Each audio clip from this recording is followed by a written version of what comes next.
wabarakatuh. Buat kawan kita yang Nasrani, salamun ala man ittaba'al huda. Bapak tahu artinya? Keselamatan dilimpahkan kepada Bapak jika menerima Al-Quran sebagai buku-buku. Haleluya, betul? Pertanyaannya sederhana, cukup 5 menit. Karena dengan saya banyak dialog, yang pastor pendeta 2 jam cukup masuk Islam. Kalau enggak ya silakan. Karena Islam la ikraha fiddin, tidak ada paksaan dalam Islam. Masuk silakan, keluar juga silakan. Karena ada surga dan neraka, betul ya Pak? Benarkah Yesus sebagai Tuhan? Tidak. Di mana dalilnya? Yohanes 17:3. 1 Yohanes 17:3. Apa yang disampaikan Bapak tadi benar adanya, tapi dibatalkan dengan ayat ini. Inilah hidup yang kekal, mengenal satu-satunya Allah yang Esa, dan mengenal Yesus Kristus adalah yang telah engkau utus. Berarti Yesus not God. Kenapa not God? Dia sebagai utusan. Orang idiot pun tahu yang nama utusan pasti ada yang mengutus. Sama dengan Rasulullah. Dia utusan Allah. Mana membuktikan? Matius pasal 4 ayat 2. Lukas pasal 2 ayat 21. Matius pasal 27 ayat 59. Matius pasal 15 ayat 24. Al-Quran surat 5 Al-Maidah ayat 75, kemudian surat 61 ayat 6, surat 5, 72 plus 73. Karena dialog harus berdasarkan kitab suci, bukan sentimen tapi argumen.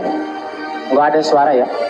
Dialog harus pakai kitab suci, bukan anarkis tapi dialogis. 1 Yohanes 17:3 jelas, inilah hidup yang kekal, mengenal satu-satunya Allah yang Esa dan mengenal Yesus Kristus yang sudah engkau utus. Berarti Yesus itu bisa. Ya? Sama dengan Muhammad dan Rasulullah. Rasul bahasa Arabnya itu ucapan. Yang kedua, mana buktinya dia manusia biasa sebagai Rasul dalam Islam? Matius pasal 4 ayat 2. Setelah Yesus berpuasa 40 hari 40 malam, maka lapar lah ia. Kalau Tuhan mustahil lapar. Makanya kami berpuasa. Yang kedua, Lukas pasal 2:21, setelah Yesus berusia 8 hari maka dia khitan, sunat. Dia sunat. Kalau Tuhan mustahil sunat. Dokter mana yang berani nyunat Tuhan? Betul? Yang ketiga, Matius 27:59 berbunyi, setelah mayat Yesus diturunkan dari kayu salib maka dikapani dengan kain putih linen bersih. Ini saya bawa Bible tua ini Pak. Di sini masih berisi Lembaga Alkitab Indonesia 60 tahun yang lalu. Apa di sini? Jika kamu mengatakan ini dan itu besok, jangan katakan aku melakukannya. Katakanlah insya Allah, lengkap sempurna di Bible Bapak sendiri. Dan ini bukan palsu loh Pak. Lembaga Alkitab Indonesia tahun 1963. Bahkan kalau saya bongkar Alkitab tahun 1800, saya punya Bible banyak Pak, 40 lebih. Ya, apa di sana? Akan lahir seorang nabi yang bernama Ahmad. Ikutilah, jika tidak kamu akan kuminta pertanggungjawaban. Amin, haleluya. Betul? Yang keempat apa? Matius pasal 15:24 berbunyi, ini buat Bapak yang Batak, itu kurumapea, laiku ini dari Manado, kewu, kami sama-sama dari Samosir Pak. Ya, saya setengah orang, beliau rumapea. Cuma kami setengah orang Islam 10%. Nah, Matius 15:24. Aku hanya diutus kepada domba yang sesat dari umat Israel, bukan untuk dunia aku diutus. Jadi orang yang ditebus Yesus itu hanya dari Bani Israel. Kalau Bapak dari Jawa, maaf, tidak termasuk ditebus Yesus. Bapak orang Tapanuli tidak masuk ditebus Yesus. Karena aku diutus hanya kepada domba-domba yang sesat dari umat Israel. Beda dengan Islam. Qul ya ayuhan nas, inni rasulullah ilaikum jami'a. Katakan, hai Muhammad, aku utusan Allah untuk kalian semua. Sadayana di dia. Kabeh nangendi, sudah dison. Mulai bahasa Tapanuli yang masuk ditebus Yesus dison. Matius pasal 15:24. Kesimpulannya, waktu mau habis. Satu menit lagi. Setengah menit. Yesus puasa, Yesus khitan, Yesus dikapani. Berarti Yesus Muslim. Apa Anda Kristen? Siapa pengikut Yesus hari ini? Pengikut Yesus yang setia adalah kami orang Muslim, bukan Nasrani. Al-Quran surat 5 ayat 75 berbunyi, sesungguhnya Isa putra Maryam hanyalah seorang rasul. Kenapa Allah mengklarifikasi ini? Karena jelas secara literal dan tekstual, Taurat, Injil, Al-Quran, Yesus adalah Nabi. Sampai jumpa, kami kembali ke studio. Selamat tangan untuk Pak Mudir. Ya.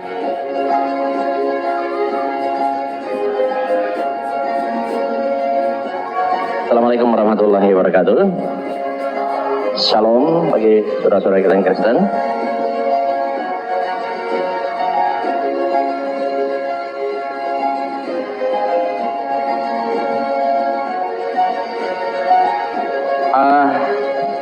Pada kesempatan ini saya tidak menjawab berdasarkan pendapat saya.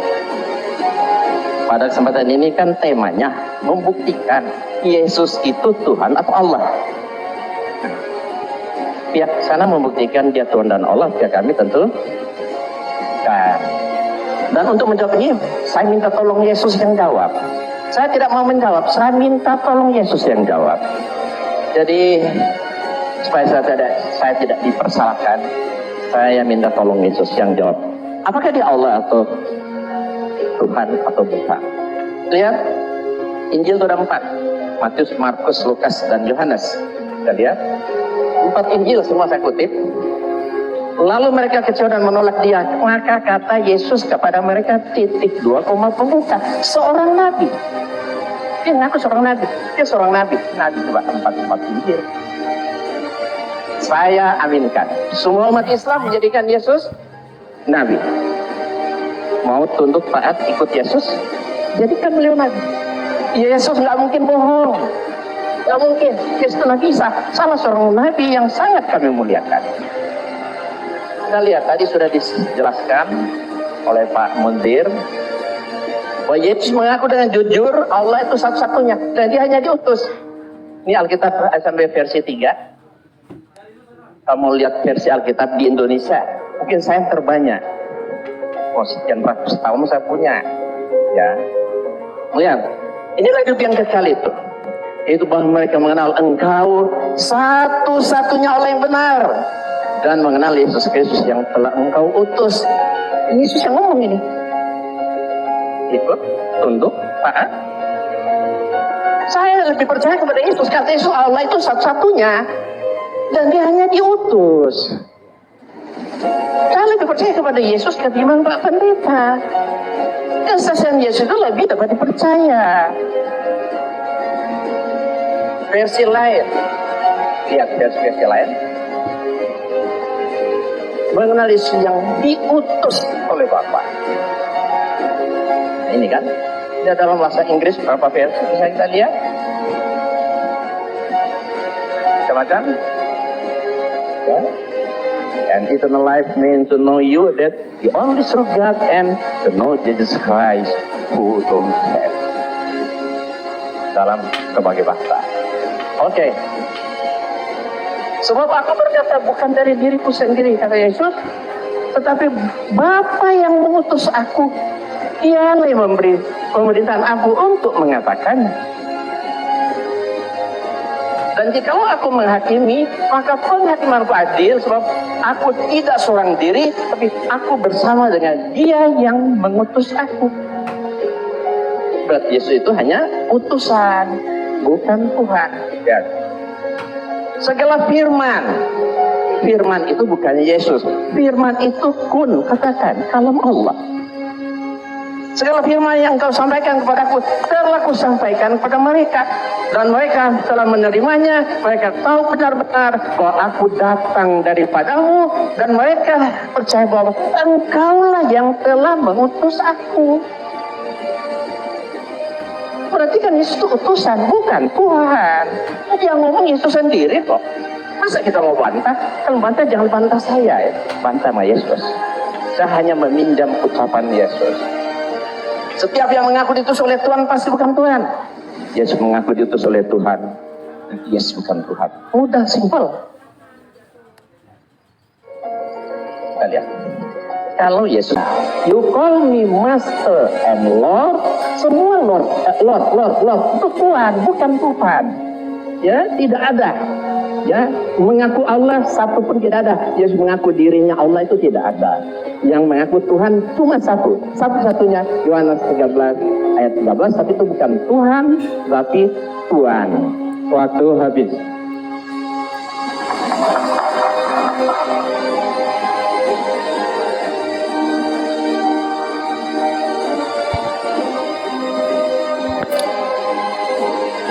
Tadi ada yang menanyakan ya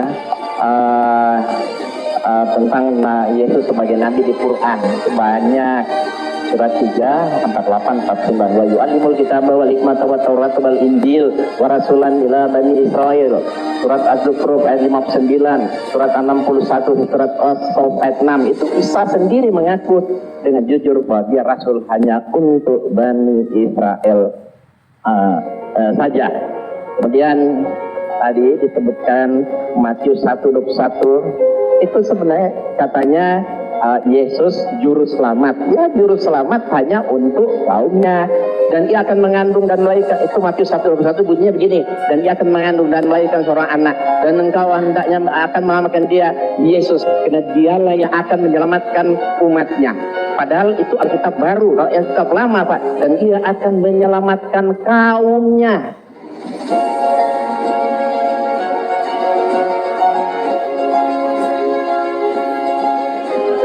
Apa kaumnya? Anak keturunan Yakub, Bani Israel. Karena Yesus diutus hanya untuk Bani Israel saja. Jadi Bapak ini kok dulu Kristen masuk Islam, sekarang balik ke Kristen, mantan mualaf. Makanya dia balik karena pemahaman Quran itu sangat cetek sekali dan ya. Dia angkat Az-Zukhruf. Katanya, ya sebentar ya, katanya menurut materi siapapun tidak boleh nistakan personal. Menurut surat Luqman katanya Yesus tahu kiamat. Sementara menurut surat Az-Zukhruf ayat 61, di sana Yesus tahu tentang kiamat. Padahal ayat itu bunyinya Yesus menerangkan tentang sebenarnya tanda-tanda terjadi kiamat. Bukan Yesus tahu kapan terjadi kiamat. Sehingga kesimpulannya hanya Allah tahu kiamat, Yesus tahu kiamat, berarti Yesus Allah. Padahal Yesus hanya menjelaskan tanda-tanda kiamat. Coba lihat di Alkitab. Yesus sendiri ngomong apa? Tetapi tentang hari dan saat itu tidak ada seorang pun yang tahu. Malaikat di surga tidak, dan anak pun tidak, hanya Bapa. Yesus ngaku dia nggak tahu kiamat. Kenapa Bapak memakai dalil Quran Yesus tahu kiamat? Yesus ngaku aja dia nggak tahu kiamat.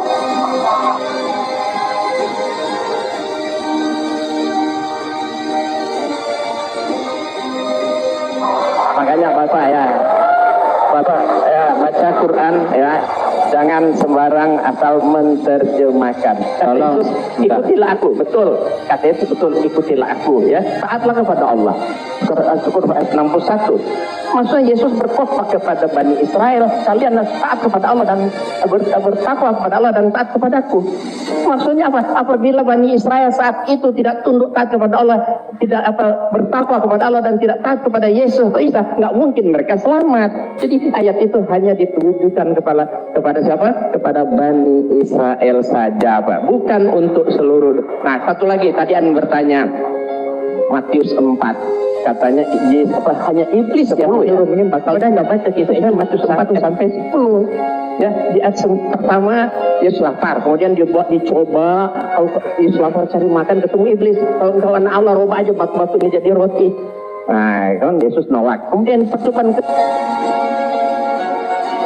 kedua nggak berhasil. Yesus dibawa ke hubungan bait Allah, ibarat menara bait Allah. Yesus ditaruh di sana kayak burung. Kalau engkau anak Allah, coba loncat ke bawah, pasti mungkin akan patah.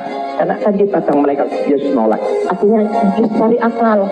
Dia bawa Yesus ke gunung yang sangat tinggi. Tentu menjadi pertanyaan, kalau Yesus Tuhan, masa Tuhan dibawa buat iblis, ya kan? Yesus dibawa ke gunung sangat tinggi, kemudian apa kata iblis? Semua kerajaan dunia ini akan aku berikan kepadamu, asal engkau mau sujud menyembahku. Nah, itu kata iblis. Tapi lihat ayat 10, apa kata jawab Yesus? Penyalang iblis, sebab ada tertulis, engkau harus menyembah Tuhan Allahmu dan hanya kepada Dia saja engkau berbakti.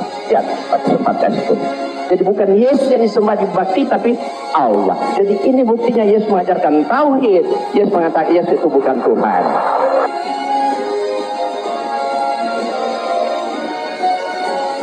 Bahwa tadi Pak Munsir bilang dengan Pak Insan bahwa Yesus diutus hanya untuk orang Israel, bahkan ketika pembicara. Saya mau katakan itu cuma 1-2 ayat yang Anda kutip, tapi puluhan ayat di Alkitab yang mengatakan Yesus datang untuk segala bangsa, karena begitu besar kasih Allah akan dunia ini, sehingga dia mengaruniakan anak yang tunggal supaya barang siapa yang percaya kepadanya tidak binasa. Bahkan Yesus sendiri mengatakan, pergilah jadikanlah segala bangsa muridku, sebagaimana aku diutus untuk dunia, aku mengutus kamu kepada dunia.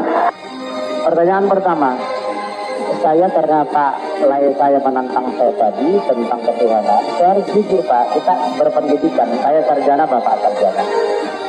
Satu-satunya kitab di muka bumi ini yang tidak ada berubah setiap hari adalah Al-Quran.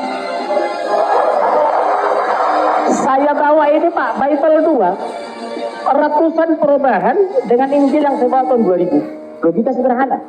Kalau sudah ada intervensi ke dalam kitab suci, layakkah dikatakan kitab suci?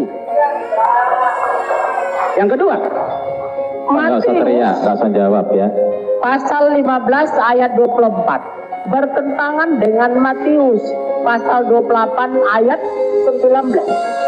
Karena itu pergilah kamu ke semua bangsa, jadikan mereka menjadi muridku, dan baptislah atas nama Bapa, Anak, dan Roh Kudus. Amin, haleluya. Kan itu kan Bapak pakai. Bagaimana mungkin ada kitab suci di satu pihak menyuruh ke sebuah bangsa, di pihak lain kepada Bani Israel? Berarti kontradiktif. Kalau kontradiktif bukan suci. Kalau tidak suci, kalau sudah suci berarti ada intervensi. Kalau ada intervensi dari manusia, kalau dari manusia berarti bukan kitab Allah, batal isinya demi hukum. Kesaksian di pengadilan dengan 2 orang dengan kesaksian yang berbeda, majelis hakim menolak dua-duanya. Saya tantang sekarang, saya tantang Pak, saya 30 tahun belajar Alkitab, nenek moyang saya Kristen di tempat ini, sampai sekarang mereka tidak jawab. Tolong tunjukkan mana yang benar, untuk seluruh dunia atau Bani Israel. Yang kedua, kalau katakan untuk seluruh dunia, dasar alasannya mana? Al-Quran 6.000 lebih ayat, tidak satu ayat pun bertentangan dengan lain. Makanya Allah ponis setiap Allah menyebut Isa putra Maryam, karena Allah Maha tahu Isa akan dipertuhan. Tapi setiap Allah menyebut Muhammad disebut jabatan, karena sesat-sesat umat Islam tidak pernah mempertuhankan Muhammad, karena dia sebagai Rasul sama dengan Yesus Kristus. Haleluya. Yang pertama Pak. Yang kedua, Isa disebut Al-Quran 25 kali. Muhammad disebut 5 kali. Kenapa? Karena Allah ingin mengklarifikasi agar Isa jangan dijadikan Tuhan. Makanya divonis Allah di surat 5 ayat 72-73. Laqad kafara alladziina qalu innallaha salisu salasa. Kafirlah orang mengatakan Allah itu 3 dari 1 dari 3. Karena Isa al-Masih hanyalah seorang rasul. Sudah berlalu 124 nabi, 114 rasul, 25 yang masuk Al-Quran.